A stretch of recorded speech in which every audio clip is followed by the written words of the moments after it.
أعوذ بالله من الشيطان الرجيم. بسم الله الرحمن الرحيم.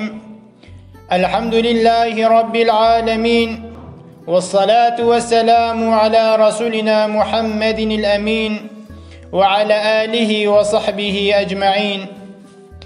قالي خشك براين هيجا أمد في صحبة خدا بحث صلاة الأوابين لميجا أوابين بكن. أوابين بمعنى مروفين قطو بكري، لميجا أوابين يجي بمعنى لميجا ومروفي قطو بكرن وفقريانا ببال خدا جل جلاله با.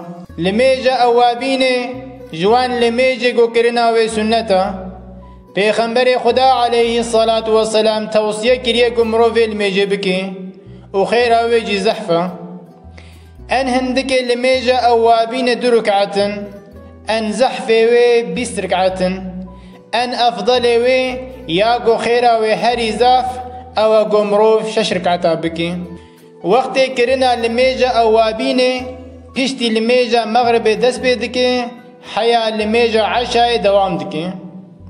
پیغمبر خدا عليه الصلاة والسلام ده بحث فضيلتا في الميجا وهاد بيجي: من صلى بعد المغرب 6 ركعات لم يتكلم فيما بينهن بسوء عدلنا له بعبادة 12 سنة. چم روفي کو پشتی لميجا مغرب 6 ركعات نميجا سنت بكي ودنا بين وادب قوتني نباش يه خراب خبر نده او 6 ركعات نميجي وي بامبر 12 سالن عبادت جيرت نويساندن. ده حديثة جديدة پیغمبر خدا عليه الصلاة والسلام وهاد بيجي: من صلى بعد المغرب 20 ركعة بنى الله له بيتا في الجنة. چم روفي قو پشتی لميجا مغرب 20 ركعات لميجا صلاة الأوابين بكي خدا جل جلاله دي جنت دا مالك كوشك كجبوي آوادك.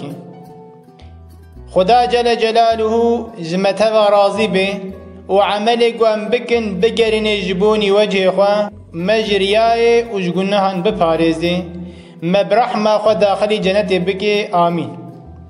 وانتهى سباري خدا عز وجل بمينن دخير وخوشيده.